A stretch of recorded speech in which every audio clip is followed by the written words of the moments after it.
चलो स्टार्ट करते हैं। Mechanical properties of solid and fluid का लेक्चर नंबर 6 पढ़ लिया था। क्या क्या हम लोग ने पढ़ लिया था? मैकेनिकल प्रॉपर्टीज ऑफ सॉलिड पूरा कंप्लीट कर लिया था, है ना। उसके बाद फ्लूइड में आ गए थे। फ्लूइड में भी हाइड्रोस्टैटिक पढ़ लिया था। मतलब हमने वो सारी प्रॉपर्टी पढ़ ली थी जब तक आपका फ्लूइड रेस्ट पे है।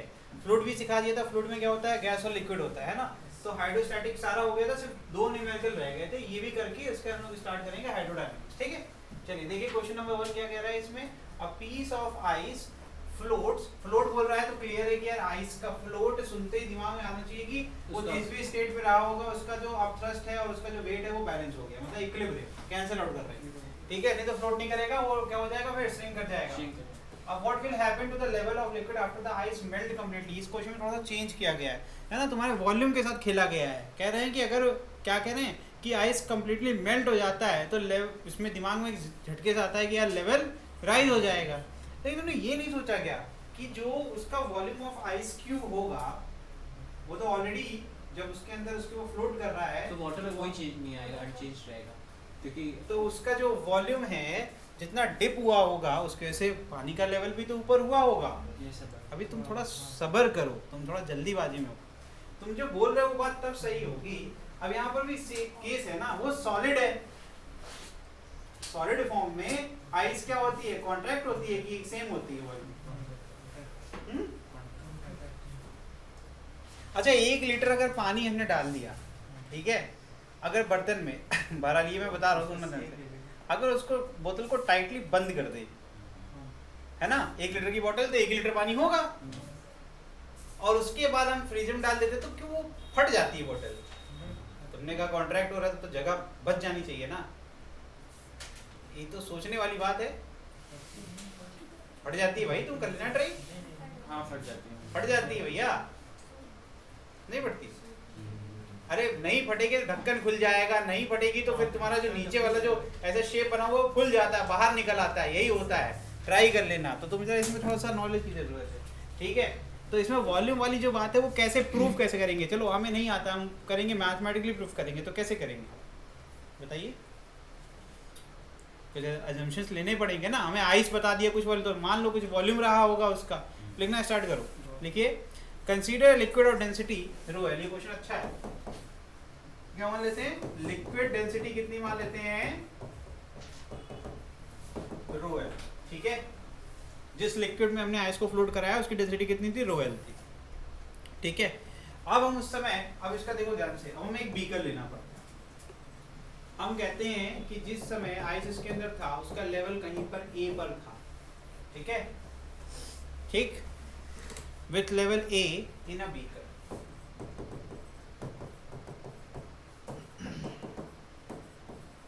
ठीक है, अभी हमने यहाँ इसके अंदर पानी डाल दिया बीकर के अंदर, उसका लेवल भी निकाल। लेवल अभी कितना है, A पर है, मार्किंग कर दी हमने, ठीक है। अब हमने कहा कि let a ice piece of mass m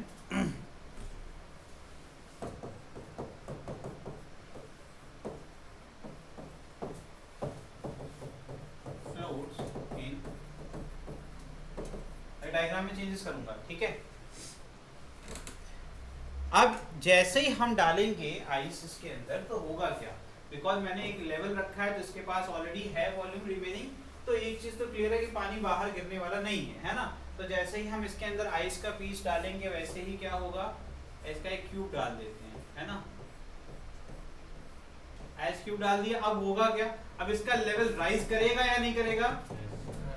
मैंने कहा कि लेवल राइज हो गया, मान लो चला गया पॉइंट बी, ठीक है। तो इंक्रीज इन लेवल निकालना तो क्या, ए बी, इंक्रीज लेवल क्या होगा, ए बी तो होगा ना, ठीक। देन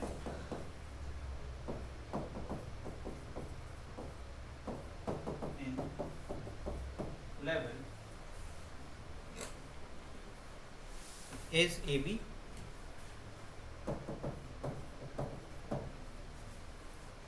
ठीक है। अभी हम लोग ने इतने अच्छे से पढ़ा था सारे प्रिंसिपल पीछे, तो हमने ये सीखा था कि जब भी हम कोई भी चीज पानी के अंदर या लिक्विड के अंदर डालते हैं तो क्या करता है, कुछ वॉल्यूम को वो डिस्प्लेस करता है ना, equivalent to the its weight. तभी ये फ्लोट करेगा, नहीं तो श्रिंक कर जाएगा। श्रिंक भी करेगा तब भी वॉल्यूम डिस्प्लेस तो वो करेगा ही करेगा जितना एक्स्ट्रा वॉल्यूम आ रहा है। इसका मतलब मान लेते हैं कि let VD volume is displaced due to ice की वजह से इतना वॉल्यूम डिस्प्लेस हो गया। तो इसका मतलब जो वेट होगा of ice will be equal to M G is equal to, formula क्या था, वी रो जी, है ना। अब यहाँ पर जो होगा, आप थ्रस्ट वाला देखो, अब थोड़ा सा ध्यान दो इधर, ठीक है। दो फॉर्मूले हैं, कंफ्यूजिंग हो जाता है, ठीक है। दोनों डेंसिटी के टर्म में लिखवाए हुए हैं। अगर हम मास को डेंसिटी के टर्म में करते हैं तो वेट का फॉर्मूला भी बन जाता है v इंटू रो इंटू जी, ठीक। वहां पर जो v होता है volume of the ice cube हो जाता है और density of the ice cube हो जाता है, बिकॉज हम लोग ने क्या करा है, हमने मास को रिप्लेस किया है विद वॉल्यूम एंड डेंसिटी, ठीक। यहाँ वो नहीं कर रहे भैया, यहाँ क्या कर रहे हैं कि जो भाई वेट है उसको बैलेंस कौन कर रहा है, जो वॉल्यूम डिस्प्लेस हुआ।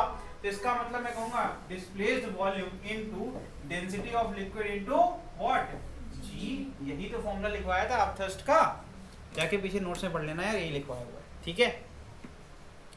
अब यहाँ से मुझे डिस्प्लेस्ड वॉल्यूम की वैल्यू मिल गई, that is equal to, because G G cut गया, क्या आ गया यहाँ पर, m upon rho L. Is it okay?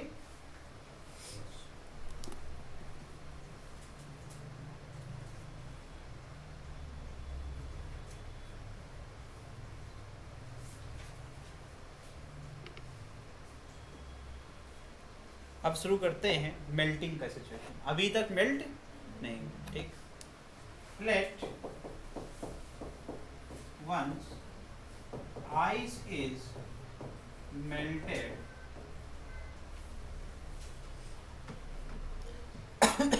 completely,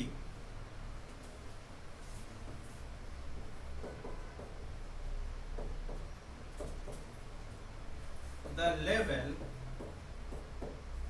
liquid plus water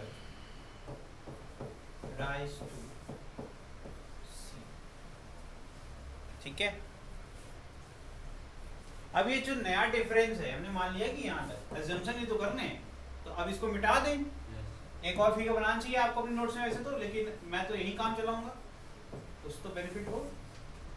तो मैंने कहा मान लेते हैं, अब यहाँ पर कलर चेंज कर देता हूँ, व्हाइट कलर कर देता हूँ। ये व्हाइट वाला जो है ये मिक्सचर, ये रिप्रेजेंट कर रहा है वाटर वाले कंटेंट को, ठीक है। और मैं कहता हूँ नया लेवल क्या हो गया, ठीक है। तो difference level A and C is due to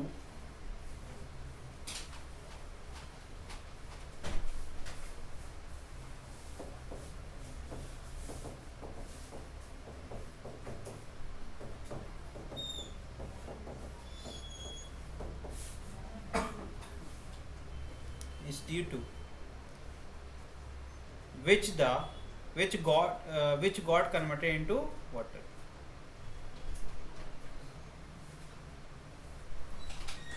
नहीं, ऐसे लिखो, इज ड्यू टू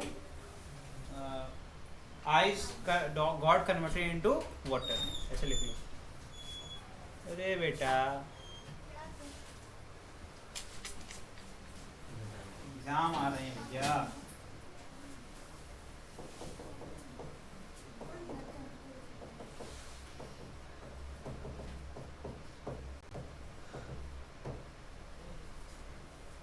ठीक है। Thus if volume of the molten ice is V naught, thus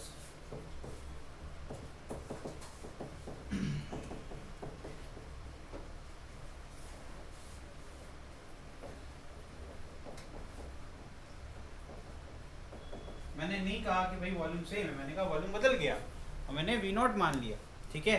तो V naught is equal to क्या आ जाएगा, then V naught is equal to mass upon density of water, ठीक है। मैंने सेम वही कंसेप्ट यूज किया, density is equal to mass upon volume, तो volume is equal to mass upon density, ठीक है।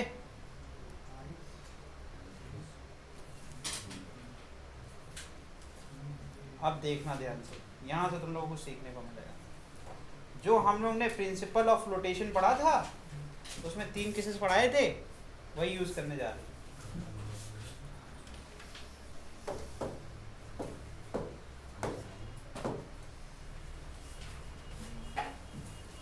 ठीक है, लिखिए if rho W density of water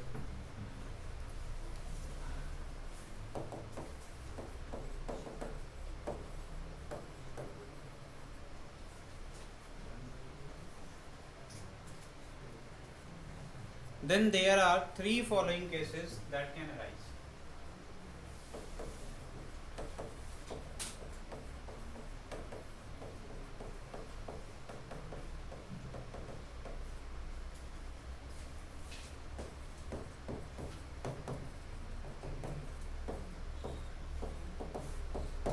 ठीक है, फर्स्ट, अगर डेंसिटी ऑफ लिक्विड ज्यादा हो जाए डेंसिटी ऑफ वाटर से, तब डिटर्जेंट क्या हो जाएगा? डिस्प्लेस्ड। इमिसिबल होगा क्या? इमिसिबल का तो आप कहोगे सर इमिसिबल का तो पता नहीं, लेकिन it is quite clear that कि आपका जो आइस है वो कंप्लीटली सिंक नहीं हो सकता। केस नंबर 3 जाके पास्कल वो प्रिंसिपल ऑफ फ्लोटेशन पढ़ लेना, आखिरी वाला केस। जब सी में जाते थे, मैंने कहा था प्योर वाटर में जब जाते हैं तो ज़्यादा डिप होता है ना, सेम ऑब्जेक्ट, और सॉल्टी वाटर सी में जाते हैं डेंसिटी बढ़ जाती है तो अपथ्रस्ट बढ़ जाता है, और फॉर्मूले में है भी डेंसिटी ना। तो अगर ध्यान से देखो, इधर देखो तुम लोग करो, अभी तो पढ़ाया मैंने, वेट का फॉर्मूला था V volume of the object into density of object into G। Thrust का फॉर्मूला था volume dip into density of the liquid into G। अगर मान लेते हैं ये दोनों सेम है, ये दोनों सेम है, तो भैया इधर देखो ध्यान से, जिसकी डेंसिटी ज्यादा है ना वो डोमिनेट करेगा। इसका मतलब है ये डाउनवर्ड फोर्स है, ये अपवर्ड फोर्स है, अपवर्ड ज्यादा हो जाएगा डाउनवर्ड से तो ऊपर नहीं उठा देगा पानी के उसको, वो है ना। तो इसका मतलब है V और V इन सेम नहीं भी हो सकते तो कोई दिक्कत की बात नहीं है, बट इनका प्रोडक्ट अगर सेम हो गया तो पूरा डिप होने की जरूरत ही क्या है, हमें तो इक्विलिब्रियम चाहिए ना। तभी जब तुम उसको अगर पानी के अंदर कभी नोटिस करना, अगर आप कोई दबाव फेंक देता बाहर, उसकी डेंसिटी या उसका वॉल्यूम जो रिक्वायर्ड है वो प्रोडक्ट की बात हो रही है, जब वो बैलेंस हो गया इट डजंट मैटर कि मग्गा कितना डिप हुआ है, ठीक है, सिर्फ जो सफिशिएंट अमाउंट ऑफ प्रोडक्ट है वो सेटिस्फाई करना चाहिए। समझ में आ रहा है कि नहीं आ रहा है?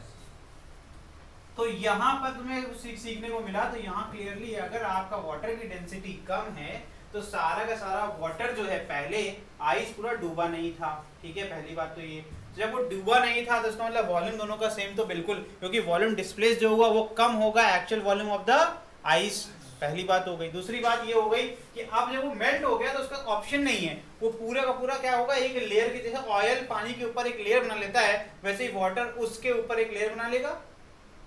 अब ये ऐड हो गया कि नहीं हो गया हमारे उसमें, चाहे वो मिक्स हो, मैंने मान लिया इमिसिबल, अगर वो मिसिबल भी होता तब भी तो वो ऐड ही करता ना वॉल्यूम को, तो इसका मतलब लेवल राइज होगा या नहीं होगा, इस केस में लेवल राइज होगा, ठीक है। लिखिए the level of liquid plus water will rise,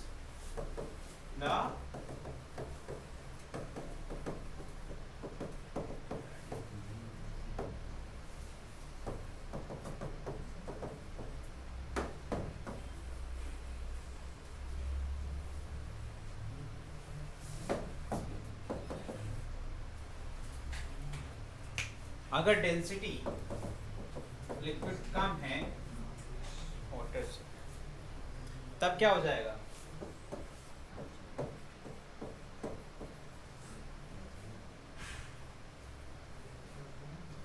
तो लेवल क्या होगा,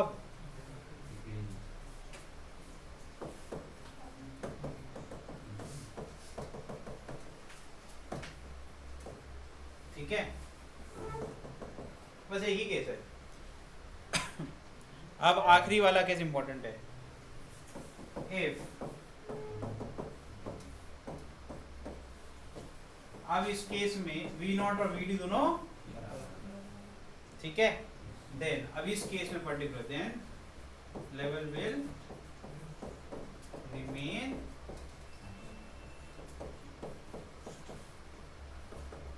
ये था प्रिंसिपल ऑफ रोटेशन का एक अच्छा क्वेश्चन। ठीक है, हर क्वेश्चन में न्यूमेरिकल ही नहीं पूछेंगे, ठीक है, नीट में सारे न्यूमेरिकल ही नहीं आते हैं, जेई में भी सारे न्यूमेरिकल नहीं आते हैं, मेजॉरिटी होते हैं, मानते हैं। अब देखो ये क्वेश्चन सब कर नहीं पाएंगे अगर आ जाएगा असोसिएशन में, ये तो गलतफहमी अगर तुम्हें लग रहा है कर लोगे, इतना सोचा था इस क्वेश्चन में, कंडीशन दी रहेगी कर नहीं पाओगे, क्योंकि प्रिंसिपल ऑफ रोटेशन जो हम लोगों ने पढ़ा उसको इतना लाइटली तुम ले लोगे, यार ये तो ऐसे ही है, और क्वेश्चन ऐसे उड़ा के चला जाएगा तुमको। तो आसान चैप्टर को इतना भी आसान मत समझो कि कर ही लेंगे सब, ठीक है, वो डिपेंड करता है टीचर के ऊपर। चलिए, a boat carrying a number of large stones in floating in water, what will happen to the water level if the stone are unloaded into the water? तो बेकार क्वेश्चन, क्या होगा?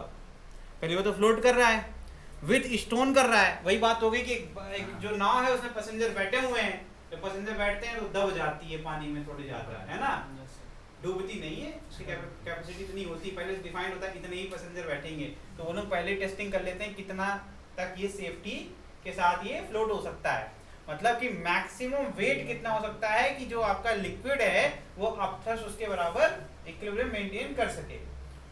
तो स्टोन जब कम होगा तो वेट कम होगा, वेट कम होगा, तो अब एक चीज तो क्लियर है कि जब नाव बनाई गई होगी तो ये तो देखा गया होगा खाली नाव भी तैर रही है कि नहीं तैर रही है, तो होगा क्या एक्चुअली में, कितना वो ज्यादा सिंक हो रही है, तो लेवल ऑफ सिंक चेंज आएगा जब आप पत्थर को पार फेंक देंगे, है ना। इस चीज को लेकिन प्रूफ करना है, प्रूफ करो।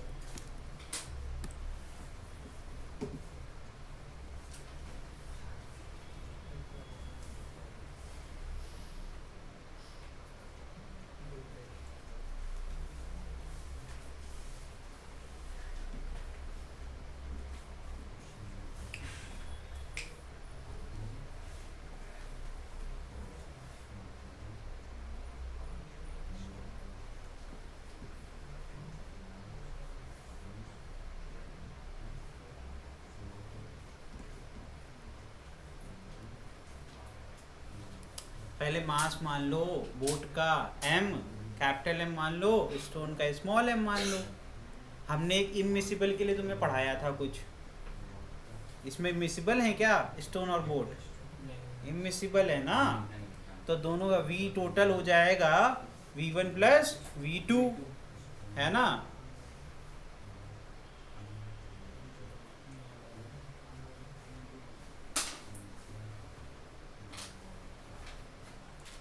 नहीं समझ में आ रहा है, चलो टाइम वेस्ट नहीं करते हैं, बहुत कुछ पढ़ना है। लेट कैप्टन क्या है, mass of boat, and small m क्या है, ठीक है। तो यहाँ अगर लगाएंगे फोर्स तो क्या टोटल फोर्स क्या हो जाएगा, capital M plus small m into g, ये वेट हो गया, is equal to upthrust that is volume displace into density of water into g, g cut गया, तो volume displace is equal to capital M upon row w plus small m upon row w। शुरू करो, इसके आगे आधा कर दो।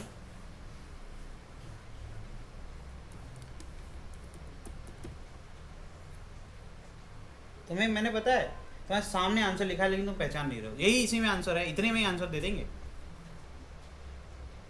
अच्छा ये बताओ स्मॉल m अपॉन रो w क्या रिप्रेजेंट कर रहा है, volume displace due to stone. खत्म हो गया क्वेश्चन ये, ठीक है। So this total VD is combination of volume displaced due to boat plus volume displaced due to stone, इसको dB ही कर लो, ठीक है।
अरे भैया capital M upon row W is greater than small m upon, ठीक है, so the water level will fall.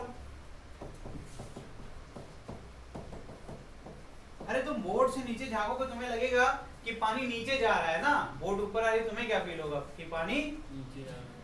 तो water level fall हो जाएगा। समझ में आ रहा है? सिंपल, ठीक है सर ये कैपिटल एम बोर्ड का मास है। बेटा, ये ऊपर लिखा हुआ है।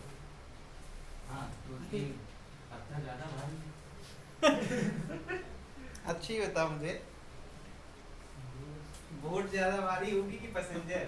मुझे बताओ जरा, पैसेंजर ज्यादा भारी होगी? भाई तुम कभी नाव मत बनाना, ठीक है, नहीं तो सब डूब जाएंगे। डिपेंड नहीं, वो डिपेंड करता है कैपेसिटी, ठीक है। इधर देखो, हटो जरा, इधर हटो। अब देखो, तुम जो दिमाग लगा, तुम सोचो लकड़ी का जो बांस का हम नाव बनाते हैं, उस पर हम खुद चढ़ जाते हैं, तो उसमें एरिया का खेल होता है। किसका खेल होता है? एरिया का। जब टोटल हम शेप, हाँ तुम जो एक तुम्हारा जो पॉइंट ऑफ व्यू साइकोलॉजी चल रही है, वो उस हिसाब से तुम सोच रहे हो कि यार नाव लकड़ी की बनी हुई है ना, वो हल्की है, हम ज्यादा भारी, हम चढ़ गए, तो वो एरिया का खेल होता है उसमें, है ना। हम उसको प्रेशर को मेंटेन कर रहे हैं, ठीक, जिससे आप थ्रस्ट बैलेंस हो जाता है। यहाँ जो केस लिया गया है, स्टोन जो है, स्टोन का मास हमेशा ऑक्यूपेंट है, तो उसका कम होगा कंपेयर टू क्या, ठीक, इसका रेशियो ज्यादा रहेगा कंपेयर टू स्मॉल, ठीक, इसलिए।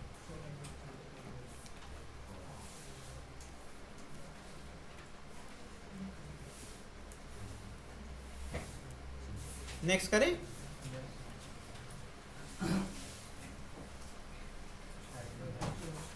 चलो अब पानी को बहाते है ना, अभी तक पानी रुका हुआ था, अब पानी को क्या कर रहे हैं हम लोग? फ्लो करा रहे हैं। जब फ्लो होगा तो डायनेमिक, हाइड्रोडायनेमिक्स, हाँ बाढ़ आ गई, है ना। ये टर्बुलेंट फ्लो वाली बात जब करेंगे तो बाढ़ ले आएंगे, बिल्कुल सही कह रहे हो। तो इसमें देखिए, सबसे पहले कि पहली बात तो अगर पानी फ्लो होता है तो आप कितने प्रकार से फ्लो हो सकता है, सीधे उसी पे आते हैं, ठीक है। सबसे पहला लिखिए steady flow.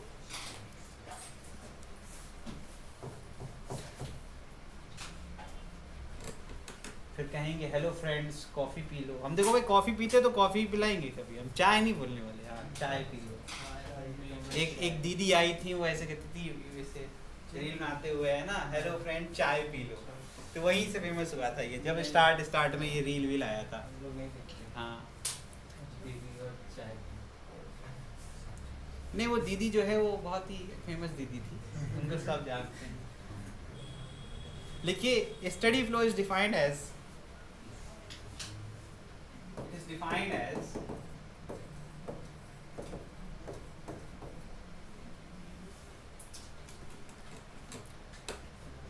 type of flow in which type of flow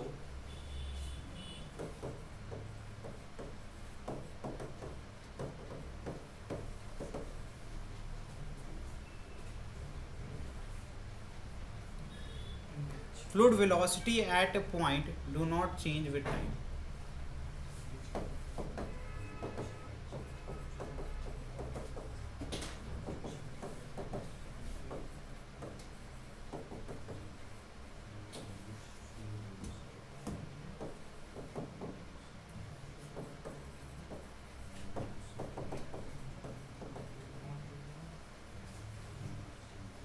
ठीक है,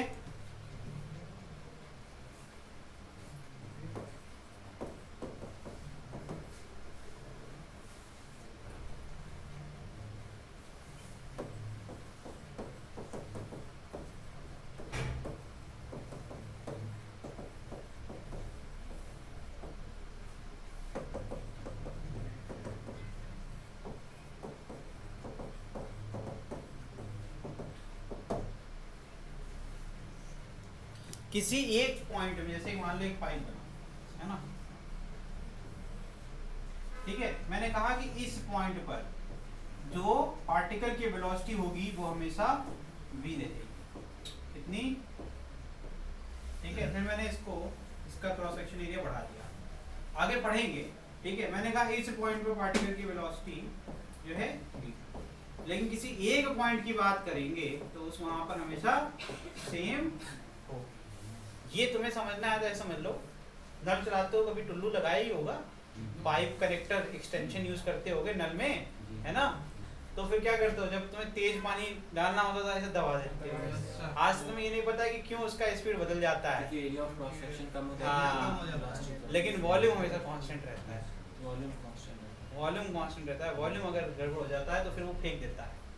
तुम अगर ज्यादा दबा देते हो तो वेलोसिटी इतनी इंक्रीज हो सकती हो गई, लेकिन अब क्रॉस सेक्शन इतना कम हो गया कि वॉल्यूम कांस्टेंट नहीं होता। क्या हो रहा है, एक्सेस अमाउंट ऑफ वॉल्यूम क्या हो रहा है भाई, उसमें ऐड होता जा रहा है। जैसे पाइप की कैपेसिटी लिमिटेड है, पाइप क्या होती है, सिलेंड्रिकल होती है ना, सिलेंडर का वॉल्यूम तो फिक्स है, उसको बदल नहीं सकते हैं। तो जितना भी मैक्सिमम ऑक्यूपाई कर सकता है उतना करता है, उसके बाद जब नहीं हो पाता है तो फिर वो नल से अलग हो जाता है। ठीक है, ये रीजन होता है। तो स्पीड वेरी करती है depending upon cross section area. तुम्हें पहले से पता है, बहुत तेज हो रखे हो तो अच्छी बात है। ठीक है, ये है डायरेक्शन ऑफ फ्लो। ठीक, तो यहाँ पर जो है इसको कहते हैं स्टडी फ्लो। जब ऐसी कंडीशन आ जाती है तो कहते हैं स्टडी फ्लो हो रहा है। ठीक है, लिखिए इन स्टडी फ्लो, इसी में लिखिए, थोड़ा सा और लिखिए,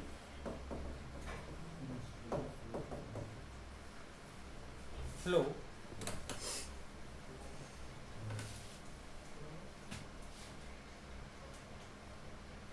all the particle passing through a given point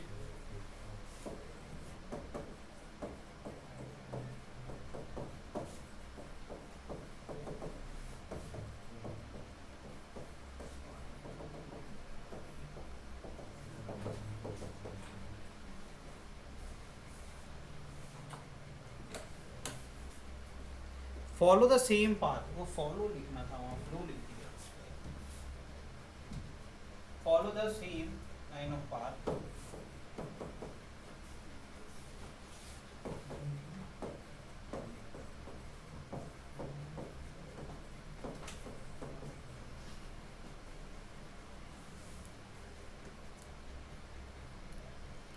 this line of path is called as streamline।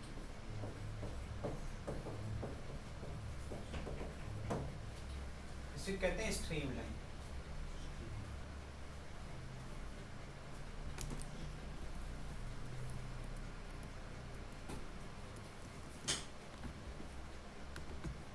देखो इसको, स्टडी फ्लो इसमें हो रहा है, इसमें काफी चीजें हैं।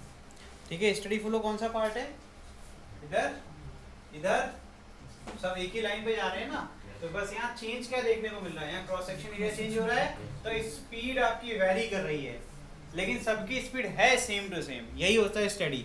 स्टडी और लैमिनर कंफ्यूजिंग होता है, उसमें भी ऐसा लगता है कि सेम है, लेकिन वो कभी सेम होते नहीं है। ठीक है, इसके बाद जो टाइप है वो लैमिनर फ्लो है। ठीक है, तो पहले स्टडी देख लो, जितने भी लाइन आप बना सकते हो पैरेलल लाइन, सब में देखो सारे पार्टिकल सेम स्पीड से आगे की तरफ जा रहे हैं। यही नेचर जो होता है इसे कहते हैं स्टडी फ्लो होना। ठीक है, लेकिन लैमिनर फ्लो लगता है इसकी तरह, लेकिन होता कभी भी नहीं है। नेक्स्ट जो टाइप है वो होता है आपका लैमिनर फ्लो। इसी में हेडिंग डाल लीजिए, लैमिनर फ्लो। दोनों में डिफरेंस बता रहा हूँ भाई, सब्र तो करो, सब्र करो बेटा। ठीक है, लैमिनर फ्लो देखिए इसमें क्या होता है, इसका इसी में पढ़ेंगे आगे टर्बुलेंट फ्लो। ठीक है, तो लैमिनर फ्लो में ये डिफरेंस हो गया कि इसमें जो लाइन, जितने पैरेलल लाइन आप बना रहे हैं उसमें जितने भी पिछली बार क्या था, जितनी पैरेलल लाइन बन रही थी सब में पार्टिकल सेम, ये सेम पॉइंट पर सेम स्पीड या सेम वेलोसिटी से मोशन कर रहे थे। इस बार पैरेलल लाइन तो बन गई, लेकिन जो पार्टिकल है वो अलग अलग वेलोसिटी से यस मूव कर रहे हैं, वेलोसिटी तो इसमें नोटिस कर रहे होगे एक आगे भागा जा रहा है ना। तो क्योंकि जो फर्स्ट लाइन मैंने बनाई इस पर जो पार्टिकल मूव कर रहा है उसकी वेलोसिटी अलग है, जो दूसरी वाली बनाई उस पर अलग और तीसरी अलग है। ये तीनों हैं तो सारे के सारे पैरेलल, लेकिन ये सब अलग अलग चल रहे हैं। समझ में आ रहा है कि नहीं आ रहा है? लेकिन इसकी इस लाइन पर वेलोसिटी हमेशा सेम बनी रहेगी, ये होता है डिफरेंस। ठीक है, लिखिए laminar flow is the flow in which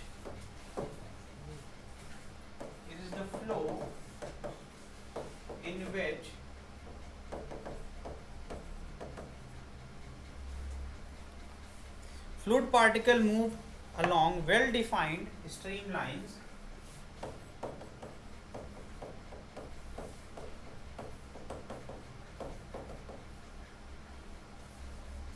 in well defined ये चीजें कहाँ से, ये स्ट्रीम लाइन कहाँ से इसने कॉपी करा, इसने स्टडी फ्लो से कॉपी किया। क्योंकि स्टडी फ्लो ये कैसा होता है जिसमें सारे पार्टिकल एक फिक्स पाथ पे ही मोशन कर रहे थे। फिर से एक बार देख लो, ये छोटी सी बात है। स्ट्रीम लाइन क्या होता है, ये जो सर एक ही लाइन पर जो चल रहे हैं सब अपनी लाइन को छोड़ नहीं रहे हैं, ये स्ट्रीम लाइन फ्लो हो गया। ठीक है, स्ट्रीम लाइन नेचर आपको लैमिनर के अंदर भी देखने को मिलेगा, सब अपनी ही लाइन पर चल रहे हैं, लेकिन इस बार पिछली बार से चेंज किया है, वेलोसिटी अलग अलग है। ठीक है, लिखिए along well defined streamline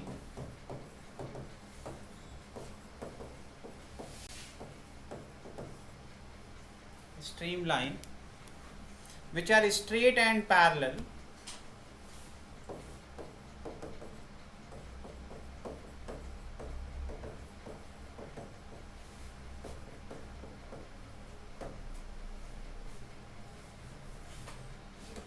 ठीक है, but the velocity at different point in the fluid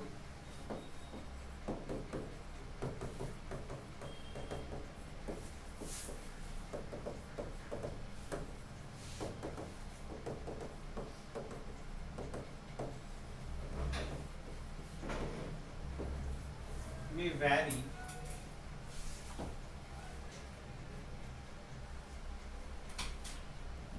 bracket में having different magnitude, या फिर ऐसे लिख दो इन मैग्नीट्यूड। ठीक है बेटा,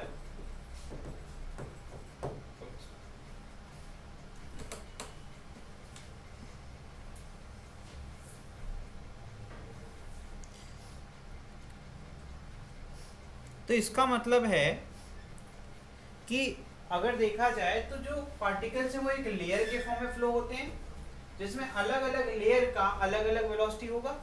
अरे मैं सारे पार्टिकल को अगर जोड़ दूं तो एक लेयर नहीं बन जाएगी, है ना। अभी तो हम सिर्फ एक पार्टिकल का एनिमेशन देख रहे हैं, अगर इमेजिन करो इसके जस्ट पीछे भी कोई होगा, उसके पीछे भी कोई होगा, उसके पीछे भी कोई होगा, तो इसका मतलब है कि जो लिक्विड फ्लो होता है वो लेयर्स के फॉर्म फ्लो होता है, जिसमें लेयर्स में भी अलग अलग लेयर के अलग अलग वेलोसिटी या स्पीड हो सकती है। अगर स्ट्रेट लाइन में तो स्पीड वेलोसिटी में कोई दिक्कत नहीं है, स्ट्रेट लाइन नहीं है तो वेलोसिटी बोलना is very compulsory.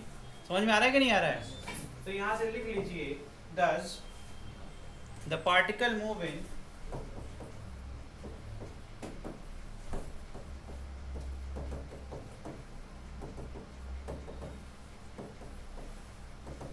laminae or layers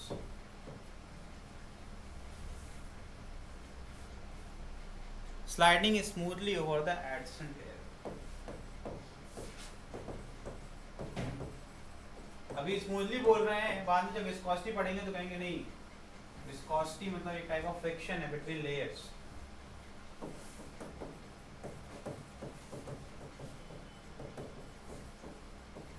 ठीक है, नेक्स्ट है आपका टर्बुलेंट फ्लो। नेक्स्ट टाइप है टर्बुलेंट, यही लिख लेते हैं, एनिमेशन इसके बाद देख लेंगे। एनिमेशन क्या है इसका वो देख लेते हैं, बस figure. It is an irregular flow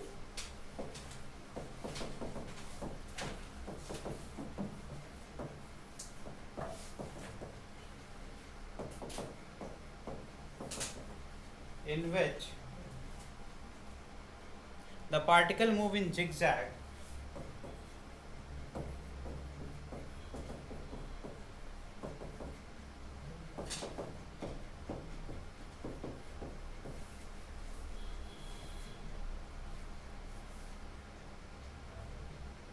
due to which eddy formation take place।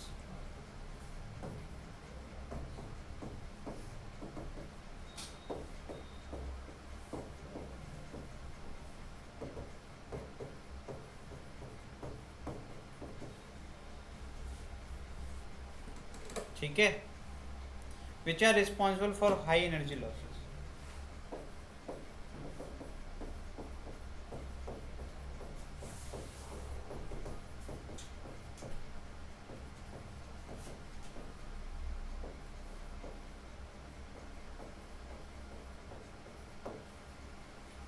ठीक है,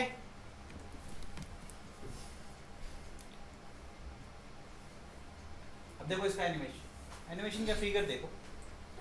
नीचे बना हुआ है लैमिनर फ्लो, ऊपर बना हुआ है टर्बुलेंट। दिख रहा है रेड कलर? नहीं दिख रहा है? 2 बार लिख दिया। ये है आपका लैमिना, ठीक है। देख रहे हो यहाँ पर फ्लो क्या है ना, कोई भी किधर भी। भाई पता है कभी भी जब बाढ़ आए या फिर ब्रिज पे जाना, अगली बार नदी के ब्रिज पे जाना, नाले के नहीं, तो उसमें तुम देखोगे कि जब पानी जो है छोटी गंगा समझ के जो है नाले में कुदा दिया, ऐसा नहीं करना है, ठीक है। तो जब भी वो हिट करता है हमारे पोल को, तो उसके बाद देखो क्या होता है, एक सर्कुलर करके एक रिंग बनती है ना। तो वो आपको क्या कर रहा है, वो फॉर्म कर रहा है किसको, टर्बुलेंट फ्लो, ठीक है। या बहुत हाई रेट पर जब फ्लो होता है पानी का, तो वो टकराता रहता है, इस तरह से वो जिगजैग मोशन क्रिएट हो जाता है ना। कहते हैं कुछ लोग कहते हैं भंवर आ गए, उसमें चले गए तो नीचे लेके चला जाएगा, इसलिए गलत नहीं कहते हैं। वहां पर एक वैकेंट स्पेस हो जाता है हवा का, जैसे एक प्रेशर डिफरेंस आता है और सीधे वो फ्लो कहाँ जाता है, नीचे की तरफ, इसलिए, ठीक है। ये है आपका टर्बुलेंट फ्लो, इसका फिगर्स बना लो कम से कम। चलो लिखो। नेक्स्ट टाइप है कंप्रेसिबल एंड इनकम्प्रेसिबल फ्लो। जल्दी बनाइए बेटा।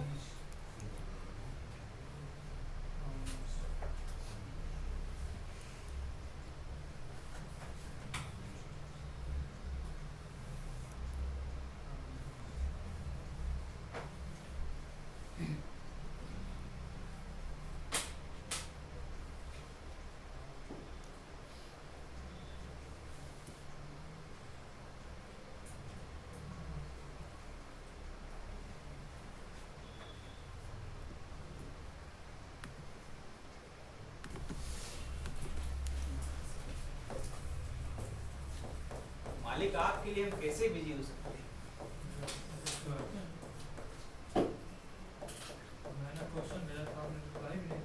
अरे ऐसा क्या, हमारे यहाँ से क्षमा प्रार्थी है सर, क्षमा प्रार्थी है, अभी करते हैं। कौन सा क्वेश्चन भेज दिया आपने? अच्छा ऐप पर कुछ आया था मेरे पास, पता वही सब रहता है।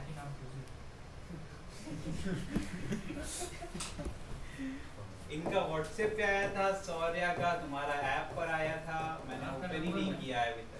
आपका नंबर पेटीएम पे करेंगे। हाँ ये ठीक बेटा, पेटीएम पे करो। वहाँ पे जो मैसेज सीन करें, कॉल करके बताऊँ, मुझसे मैसेज पहले देख लीजिए। In compressible flow, the density of fluid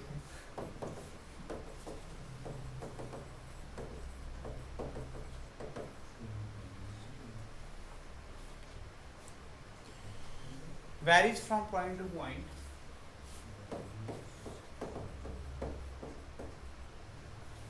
Point to point.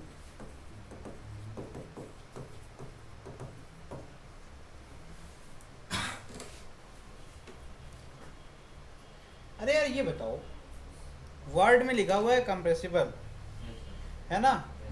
Compressible का मतलब है किसी चीज को आप कंप्रेस कर रहे हैं, कंप्रेस करते हैं तो क्या होता है, intermolecular gap between two atoms change होता है ना, कम हो जाता है।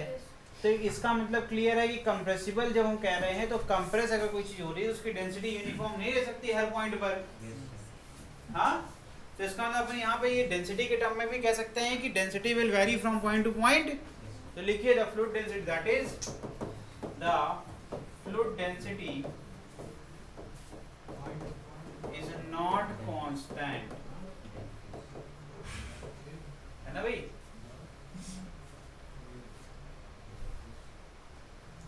Whereas in incompressible flow, the density of fluid remains constant.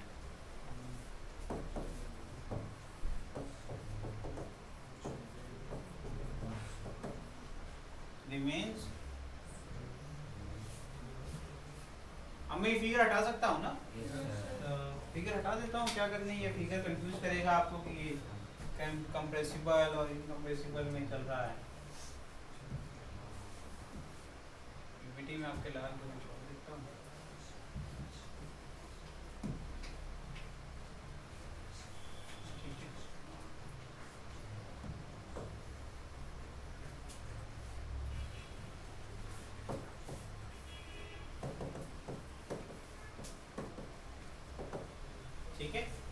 Difference होता है।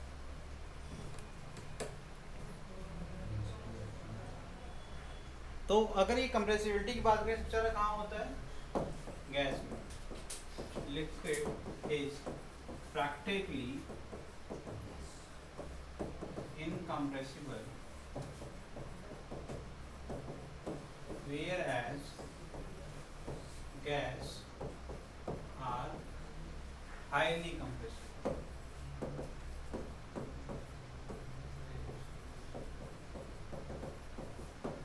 Next, rotational and irrotational flow.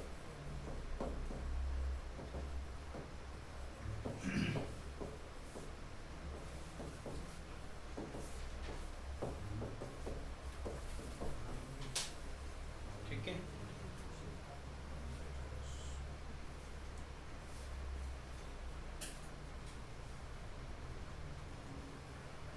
rotational flow is the flow in which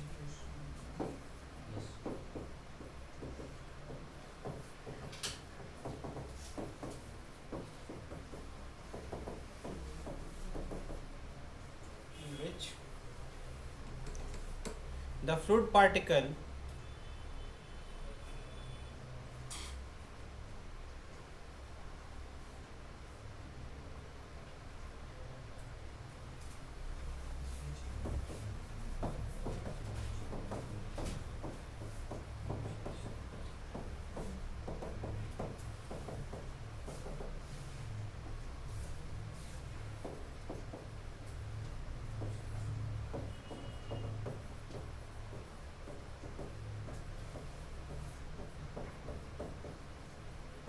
क्या लिखा हुआ? Rotational flow is the flow in which the fluid particle while लिखा है, will नहीं लिखा, while flowing along different path lines also rotate। जो अलग अलग पाथ पे चल रहे थे पार्टिकल्स वो सीधे चल रहे थे, लीनियर पाथ पे चल रहे थे। लीनियर पाथ पर भी अब जैसे टायर घूमते घूमते आगे जाती है रोटेट करते करते करते, वैसे ही पार्टिकल भी रोटेट करते करते करते उस पाथ पे आगे चलेंगे, हो जाएगा रोटेशनल। समझ में आ रहा है? अबाउट देयर ओन एक्सिस भी लिख लो ताकि ये ना लगे कि अलग अलग लाइन पर चले गए। ठीक है, ये जो वर्ड लिखवाया मैंने इससे क्या हो जाएगा, उनकी पाथ फिक्स हो गई, लीनियर हो गई, लेकिन वो रोटेट होते होते होते है ना आगे बढ़ता है। इरोटेशन में क्या हो जाएगा? Do not rotate about their axis, है ना।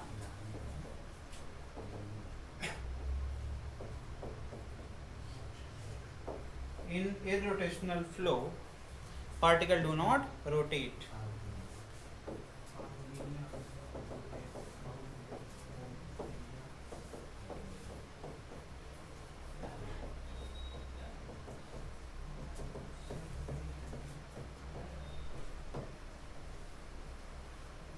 चलिए डन हो गया। अगली क्लास में पढ़ेंगे अपन इक्वेशन ऑफ कंटिन्यूटी, उसके बाद पढ़ेंगे बर्नौलीज थ्योरम और आपका हाइड्रोडायनामिक्स खत्म हो जाएगा इसके बाद, और फिर लास्ट टॉपिक बचेगा सरफेस टेंशन, बाकी सब खत्म। ठीक है, चलिए आज के लिए इतना है। कल एक्स्ट्रा क्लास लेंगे। नहीं है, अच्छा इसमें था, हमने देखा ही नहीं।